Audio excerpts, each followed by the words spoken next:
திரையுலகில் புகழ்பெற்ற ஒளிப்பதிவாளர்கள் சிலர் படமாக்கும் காட்சிகள் கலைநயம் மிக்கதாக இருக்கும். அதற்கு முக்கிய காரணம் காட்சிக்கேற்ற அழகான லைட்டிங். ஆண்டாளும் ஒரு தேர்ந்த ஒளிப்பதிவாளர்தான். ஆண்டாள் இப்பாடலில் நம் கண் முன்னே படமாக லைட்டிங் அமைக்கிறாள். இப்படி ஒரு வீடு, அதாவது வைட் ஆங்கிளில், அந்த அதிகாலை இருளில் வீட்டில் ஓர் அழகான விளக்கு மாடம். அங்கு மணிகளுடன் வெண்ணிற திரைச்சீலைகள் அசைகின்றன. அதனை சுற்றி அலங்காரமான விளக்குகள் எரிகின்றன. மணம் கமழும் சாம்பிராணி புகை பரவி கிடக்க கேமரா ஃபார்வர்டில் ஜூம் ஆகிறது.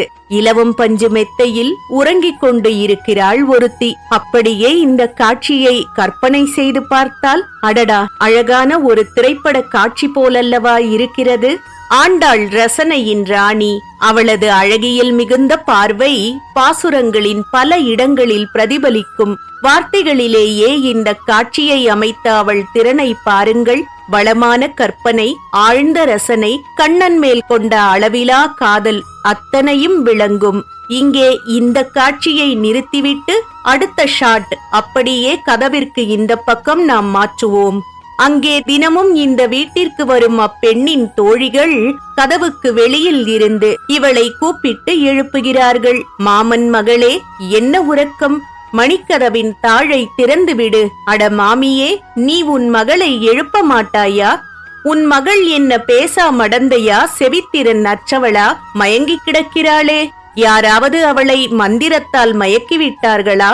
மாயவர்களுக்கெல்லாம் பெரிய மாயன் மாதவன், வைகுந்தன் என்று அவனது பல நாமங்களை சொல்லி பாடுவோம்.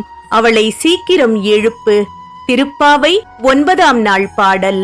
தூமணி மாடத்து சுற்றும் விளக்கெரிய, தூபம் கமழ துயிலணை மேல் கண் வளரும். மாமான் மகளே, மணிக்கதவம் தாழ்த்திரவாய்.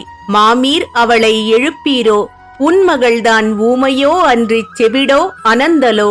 ஏமப் பெருந்துயில் மந்திரப்பட்டாளோ? மாமா என் மாதவன் வைகுந்தன் என்றென்று நாமம் பலவும் நவின்றேலோ ரெம்பாவாய்.